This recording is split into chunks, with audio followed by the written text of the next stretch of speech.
The Caesar dreams of marrying a wonderful fish and even prepares a ring for the beauty, but he learns that the rebellious beauty has escaped from his domain. In anger, he orders her to be searched for in all the bodies of water on earth. Meanwhile, on the riverbank lives Amelia. While his father, a blind blacksmith, works from early morning, the boy secretly sneaks out of the house to go sledding, but the father hears his footsteps and checks if the boy has grown enough to become a helper. Amelia pretends to be small, and the man is saddened, hoping that someday he will grow up. Amelia heads down to the river and casts his fishing rod, but no fish are biting. The boy complains about this, and suddenly the water begins to churn. An icy pillar bursts out of the hole in the ice, splashes Amelia, and a large pike magically appears in his bucket. He rushes home, lights a fire in the stove, and gets ready to cook. Suddenly, the fish speaks to him. She is willing to grant him 3 wishes if he releases her back into the river. Amelia accidentally spends his first wish, saying he wants to see the city but doesn't want to get off the stove. The pike makes the stove move out of the hut and head to the city. Amelia clings to the stove as it races down the road, scaring passers-by and animals.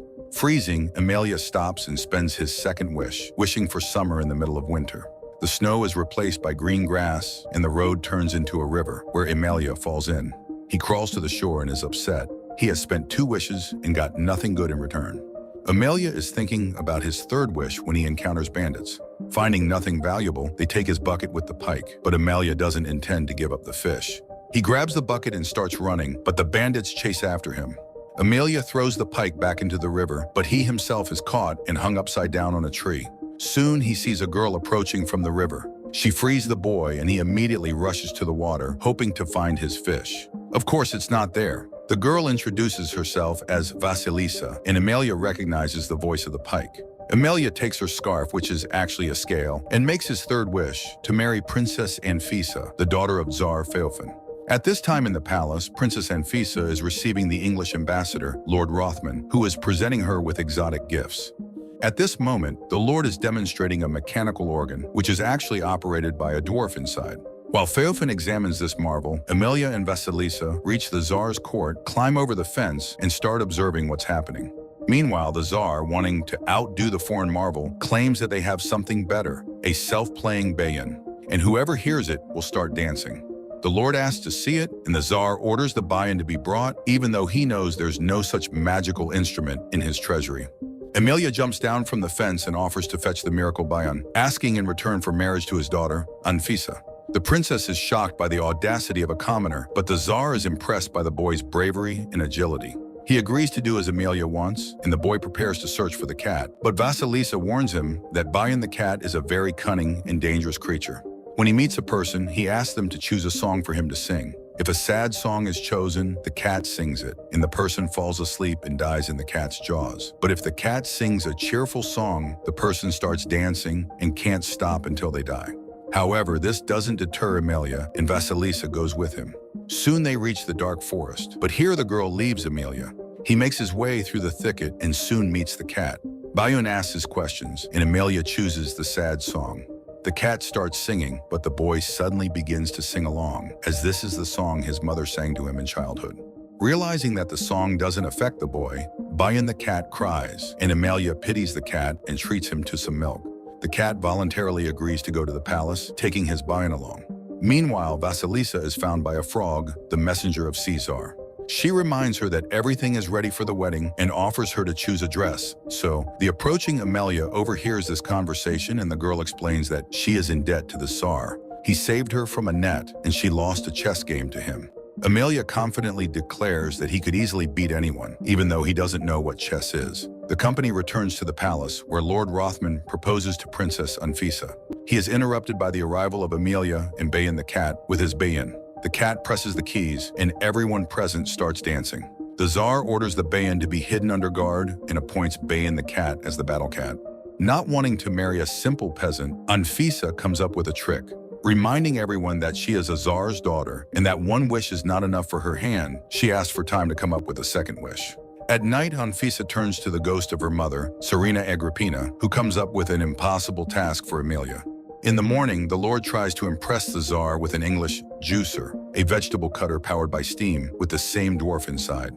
Feofan has to acknowledge the superiority of the foreign contraption, and then Anfisa reminds him of a magic tablecloth, which when spread, produces any food.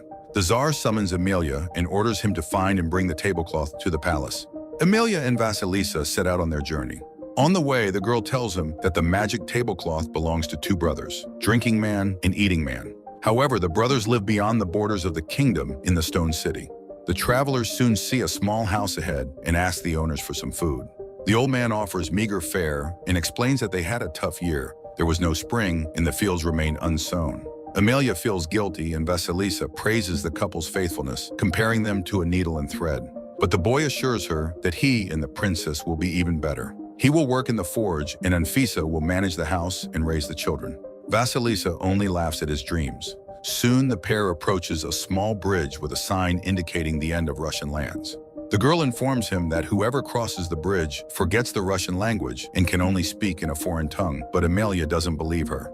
Vasilisa goes ahead and speaks to Amelia in an incomprehensible language. The frightened boy returns to the bridge, but Vasilisa laughs and he realizes she has played a trick on him and runs after her. Soon they reach the Stone City where they see two men who are constantly eating. Hearing them complain about how tired they are of such a life and that they want someone to take the tablecloth from them, Amelia approaches them and tries to seize the magical item, but the giants throw a coconut at him and he loses consciousness. Then Vasilisa asks them for spring water. They see their reflection in it and they are ashamed. The men remember that they were once brave Cossacks who fought against the Turkish Sultan, but now they have grown so fat that they can't even leave the Stone City. They ask Vasilisa to take the tablecloth. At the last moment, the fat men change their minds, but Vasilisa manages to escape, taking both the tablecloth and Amelia with her. Meanwhile, the Lord tells Anfisa about London, and she dreams of going abroad. Amelia decides to pick flowers for his bride, which Vasilisa doesn't like. The girl tries to open the boy's eyes, but he doesn't believe that the princess wants him dead. He recites the speech he plans to give to his bride, and Vasilisa responds with agreement. However, she immediately corrects herself, reminding him that he wants to marry someone else. Amelia feels doubt for the first time. Later, the princess is informed that Amelia has returned to the city. She and the Tsar rush to the square and see the boy distributing food to the townspeople, provided by the tablecloth. Feofan asks his daughter to reconsider her attitude towards the boy, but she doesn't understand her father's admiration for a commoner. And again, she goes to her mother. Later, Anfisa announces that she is ready to agree to the wedding on the condition that the groom brings back a blessing from her mother from the afterlife. Despite the Tsar's disappointment, Amelia promises to fulfill this condition as well. At night, Vasilisa tells him how to reach the kingdom of the dead, warning him that no one has ever returned from there. Amelia thinks about his third wish, but decides to save it. On the way, Amelia and Vasilisa visit his father, but the boy remains silent, hoping his father won't notice his presence. The old man invites Vasilisa to the table and speaks only good things about Amelia. Then he calls out to his son, for he sees him not with his eyes, but with his heart. Amelia asks for forgiveness for his misdeeds and then makes his last wish to restore his father's sight. Vasilisa fulfills it. Later, when the pair reaches the river, Amelia thanks the girl for her help and returns her scale, but she still continues on with him. Soon they reach the kingdom of Koschei, which is the realm of the dead. Koschei comes out to meet them, and it turns out that Vasilisa is his daughter. He turned her into a pike because she didn't obey him and was a difficult teenager. The girl asks him to summon the spirit of Tsarina Agrippina. He looks at her file and discovers that Agrippina was born a commoner, but as Tsarina, she oppressed the common people greatly, for which she was punished with eternal hunger. Koschei summons Agrippina, and Amelia asks for her blessing to marry her daughter, but the Tsarina refuses. Koschei, realizing that his daughter was asking not for herself and feeling sorry for her, taunts Agrippina with food, promising to lift the curse. She finally gives her blessing, confirming it to the Tsar, Anfisa, and the Lord by appearing before them in a tray's reflection. Feofan rejoices with joy. Vasilisa says goodbye to her father. He reminds her that Amelia will forget everything he has seen and will forget everyone, including Vasilisa. On the way back, the girl tells Amelia about this, and he is horrified, suddenly realizing that Vasilisa is truly dear to him.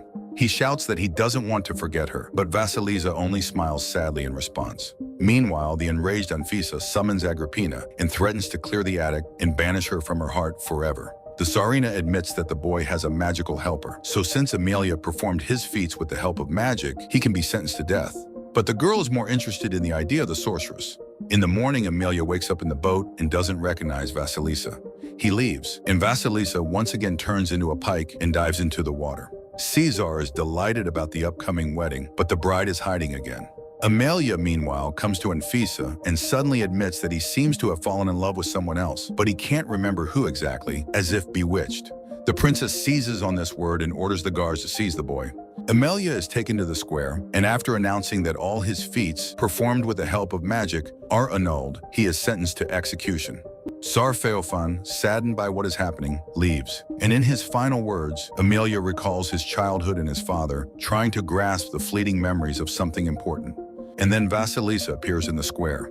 Having once again escaped from Caesar and taken on a human form, the girl offers Anfisa her service in exchange for Amelia's life. Anfisa agrees and releases Amelia. The boy is thrown out of the gates. With her first wish, Anfisa makes herself a Tsarina.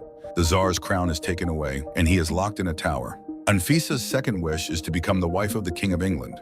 Bagpipers immediately enter the gates, delivering a letter proposing marriage from the British ruler, and Lord Rothman is appointed as a dishwasher. For now, Anfisa stops at that.